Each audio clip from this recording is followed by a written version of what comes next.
Hey friends!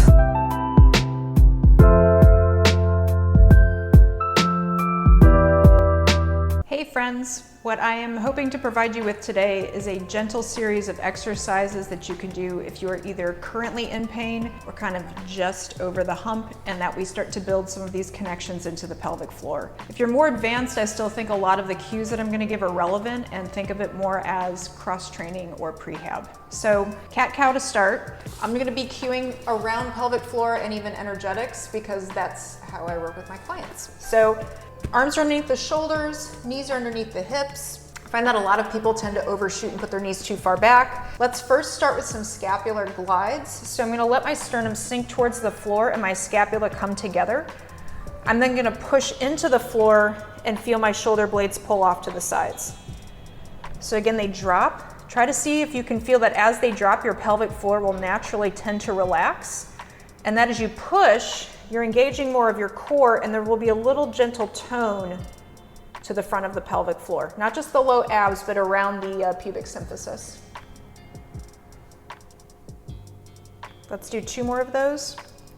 Also trying to make sure that your head and your spine is staying neutral, so even I could probably look down a little bit. And then we're gonna take that into cat-cow, so find your neutral in the middle. To do cow, like you're dropping the cow belly, think about spreading your cheeks, so to speak. So I'm tenting my pelvic floor, and then I'm gonna drop my pelvic floor and pull my sit bones down and together. So it's kind of like I'm creating a V. I'm spreading into the tips of the V, so I'm not even thinking about this in terms of my head or my breath. I'm letting my pelvic floor create the motion. See if you can also feel how your femurs spiral inwards as your butt cheeks spread, and that they wrap around and out to the sides as you go into your scared cat. We'll do 1 more. Actually, let's do 2. Because we're gonna piggyback into this same concept when we get into squats later. Cool. Okay, next I'm going to play with trying to feel like my femur is connecting into my pelvic floor. So the fascial line of the front of the pelvic floor goes from what I call for women the ovaries, for men I call it your belt loops, to the inner knee into just behind the big toe knuckle. So first we're gonna play with, I'm just gonna let my knee drop out to the side, and then I'm gonna think about that inner knee connecting into, for me, my ovary or my belt loop, and that is what lifts my leg. So this is actually relatively relaxed. Mine might shake because I've already trained these today.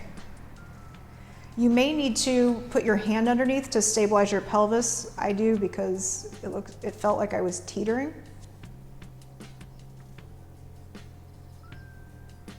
We'll do that 2 more times. So a thing that I usually give as a cue for clients is it's kind of like a drawbridge is lifting.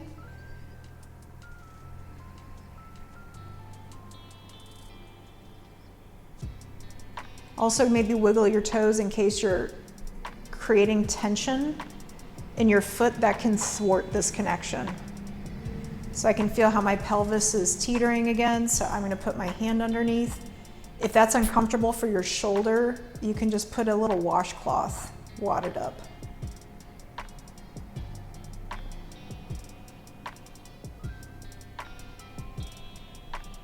Another cue that I give clients is that it's really about the backwards motion of the femur that is creating the lift of the leg. So it's kind of like a garage door that's lifting. I think that that's 3. I intended doing about 5. On this next part, you could do this with 1 leg. I'm going to attempt it with both. So now that I've worked the concentric motion of this, I'm gonna work the eccentric motion as well as the concentric. So I'm gonna try to keep that fascial line engaged as I let my legs drop out to the side. And then I'm gonna double down on that femur backwards. So I'm actually kind of dropping my tailbone, so I'm getting a little arch to the lower back, if you can do that without pain, as those femurs slide back and in. And then that connection still stays out, so I'm easing out from the drawbridge. Feel a little tension on my left foot.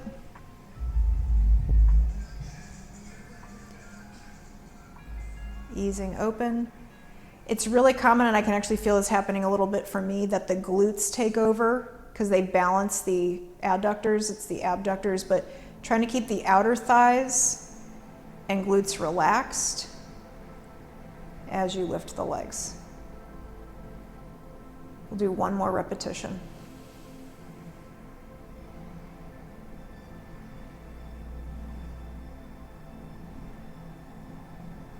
Now that we've already anchored the femurs into the front triangle of the pelvic floor, we're going to bring that connection down into the feet so that this kind of closely mimics gait.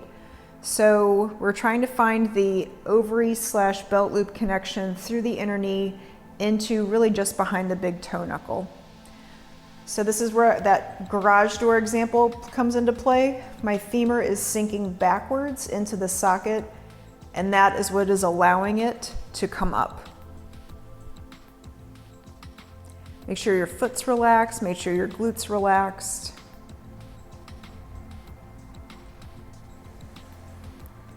You may find that if you've had an injury to just the leg in general, this motion may be a little wobbly.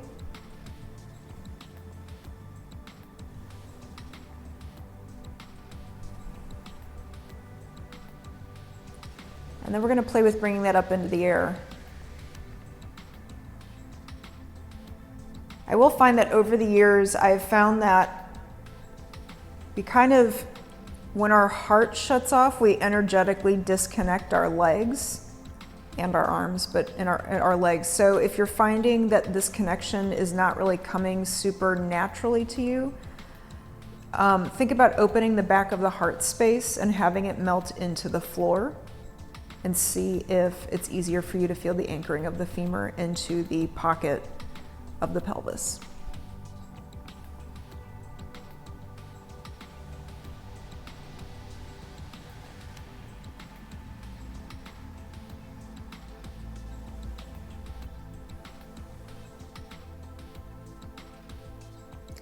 And then we're going to do a set with both legs. As I do this, I'm thinking about anchoring my tailbone backwards, so I'm not flattening my lower back. I'm allowing for there to still be a little bit of an arch, so I'm not doing that.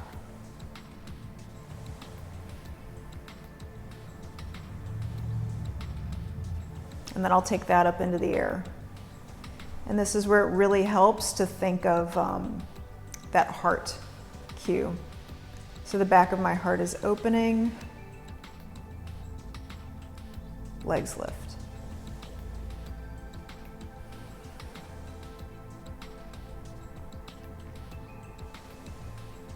Next is a bridge series. We're going to do neutral legs, internal rotation, external rotation. Helpful props here can be a ball if you have a hard time firing your inner thighs, TheraBand on the outsides of the thighs. A lot of times I'll give clients both of them at the same time. Some people, if they put the band on the outsides of their thighs, actually feel their inner thighs better. So not a big investment, and it gives you more benefit to the work. I'm going to do it without them for now. So my feet are parallel. I'm going to try to walk my heels close to my butt so that I could almost touch my heels with my fingertips. As I bridge up, I'm actually thinking about my knees shooting over my toes. And you want to feel some amount of contraction back here. And I think we'll do about 10 of each. The other thing I see a lot of times is that people overly pop their chest, and then you're just tightening your lower back. So find if you can soften the back of your diaphragm and have your throat chakra open. I also don't advocate pulling up on the toes. I know that I hear that it cued by trainers a lot of times. So that was our neutral, and then we're going to go on to balls of feet. Same thing. I'm going to go up. If you're firing your quads, you're going to feel like you're being pushed backwards, which is why I always think knees over toes are like there's water rushing over my toes. You also want to watch that you're not teetering your ankles over your pinky toes.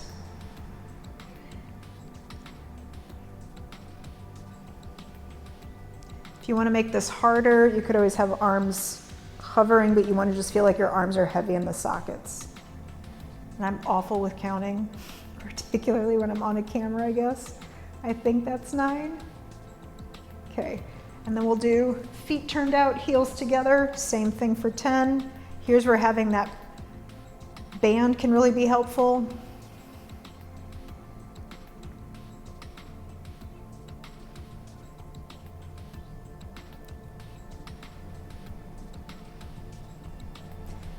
Kind of that heart chakra reminder too, that maybe feeling that heart space release to the back might actually help your hips engage better.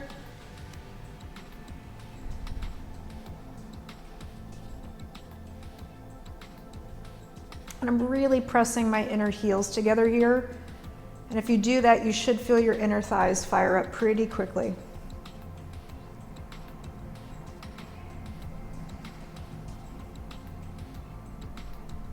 And then we're gonna go toes together, knees apart.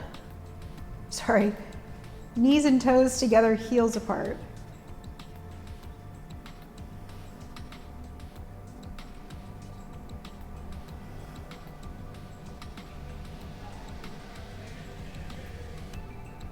And then onto the balls. And this one's a really easy one for the ankles to roll out. So making sure that you're keeping more of the weight towards the big toe and second toes.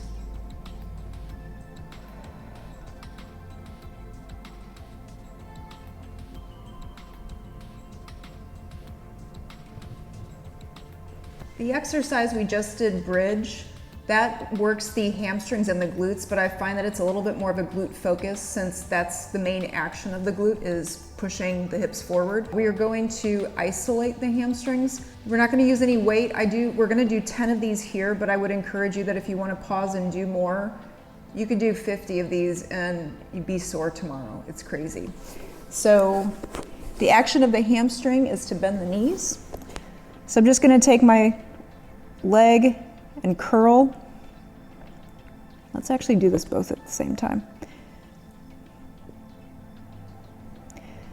And I do often touch here, so I want the middle, right at my ischial tuberosity, it's the middle hamstring that's engaging to lift the leg. I keep my feet relaxed, but you could play with pointing or flexing at the ankle.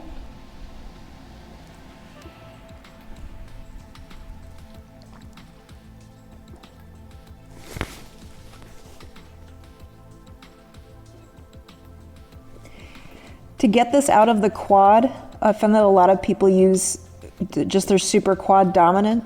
So you may want to think about your quad is stretching, and that's what causes the leg to lift. So the front of the thigh is releasing, and it's like a pulley. It's then causing the knee to bend and the feet to lift. So then we're going to go for the inner hamstrings. So I'm going to take this, I'm going to drop my feet out to the side, and I'm lowering and lifting at that angle.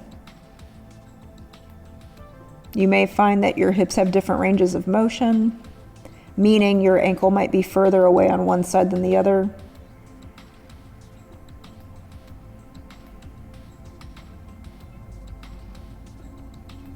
It may be helpful to touch at your inner ischial tuberosity, your inner sit bone.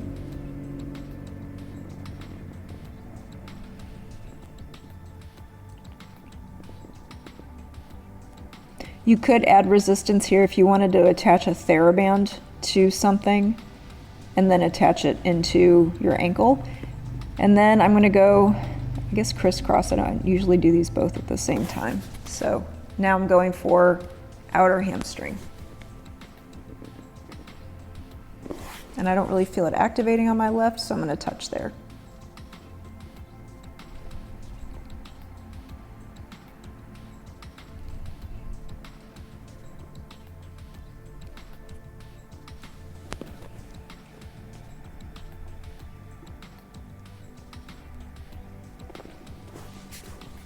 We'll now get into the Jane Fonda muscles, the abductors and hip rotators. So first, we're gonna go legs straight in line with the body, and I'm lifting.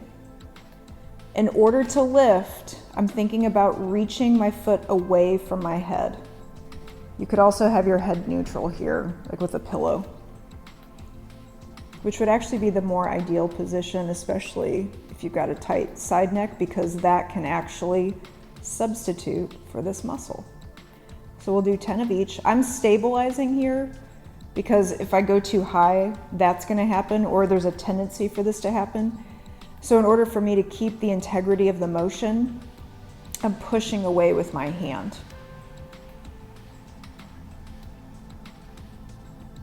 And these will fatigue quickly. So I want to feel this in my love handle area. Then I'm going to go for middle shin, same motion. You can play with flexing the foot. Sometimes that helps people feel this more easily.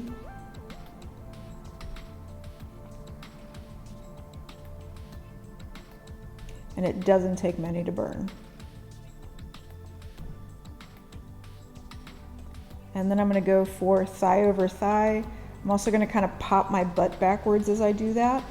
Here, to isolate this muscle more, you could actually play with turning the leg in, and it's going to burn pretty quickly right there. Again, I'm thinking about leg long.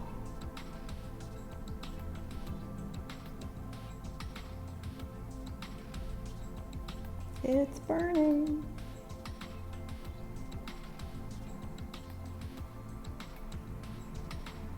Okay, and then why not totally knock these guys out and fatigue them? So I'm gonna make sure that my feet are in line with my butt. I'm working deep inside of the hip here. My feet and my toes are nice and relaxed. And we're doing clam. You wanna make sure that you're not teetering open. So another hand position here could be to have the hand behind your lower back to make sure that you are not cheating. If you wanted to make this harder, you could throw a band across your knees. I could also go like so, and then gravity is going to get heavier. Do not do this though if you find that you're compensating in other places. It's okay. Okay, I think that was 10. We'll do the other side. So I'm going leg over leg, reaching long to lift. When I first started doing this exercise on this leg, these muscles were so weak. Go figure that this was the side that I had piriformis and sciatica issues with.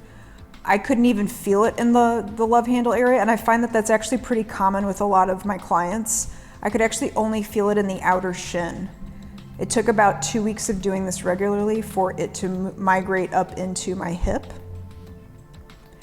But I feel like that was okay because it follows the same fascial line, which goes all the way down this side of the body. Now I go calf over mid, shin.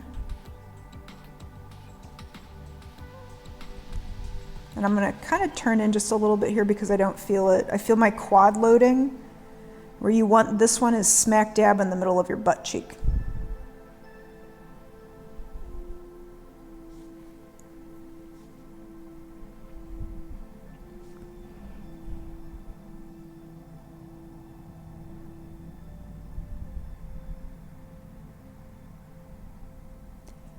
And the burn has started, and then going thigh over thigh, option to let the leg rotate in.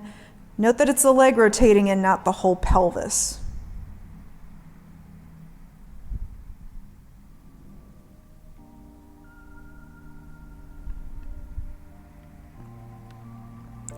If you wanted to make this harder, other than having more repetitions, just throw some ankle weights on.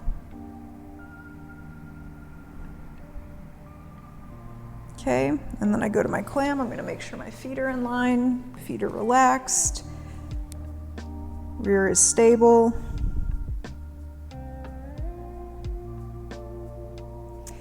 Another thing, because this is my special side, I would often feel this in my groin, and I found that if I would pin that muscle in my groin, that was the pectineus muscle that we released in a previous episode, it would actually get my glute to start firing. So I was that weird chick touching herself in the middle of the exercise class. Okay, I think that was 9. Okay, we're now going to do my favorite pelvic floor exercise, and that is a squat. So we're gonna go down and we're gonna hold this for a minute. I'm gonna time it. I am holding on to something I have not practiced a 1-minute squat in a little while, but I also am doing this because I want you to feel comfortable. It's okay to have a prop. You may need to have something under your heels.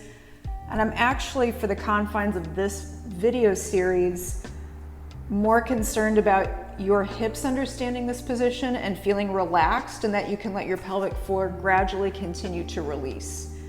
So we have all of that connective tissue that we've talked about in previous episodes. Allow those sphincters, allow that figure 8 muscle to release, allow the triangle muscle in the front of the pelvic floor to release.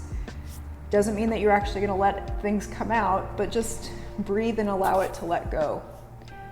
And then see if, as you do breathe, can you feel the breath really starting to move in and out of the pelvic floor in tandem with your diaphragm and in tandem with your throat, because remember, it's all connected. All right, that was a minute. So now we're going to play with 10 lowers and lifts. So I'm coming up and then I'm going to go back down. Now what's happening as I do this is my sit bones are spreading, right? They're tenting out to the side. My femurs are rotating inwards and going back as I go down. Then they're rotating outwards to help catapult me up. Now what's happening in the lower legs is they're doing the opposite of that. So now the lower leg, the tibia, is rotating in, tibia is rotating out. So it's kind of like this is happening, and then this is happening.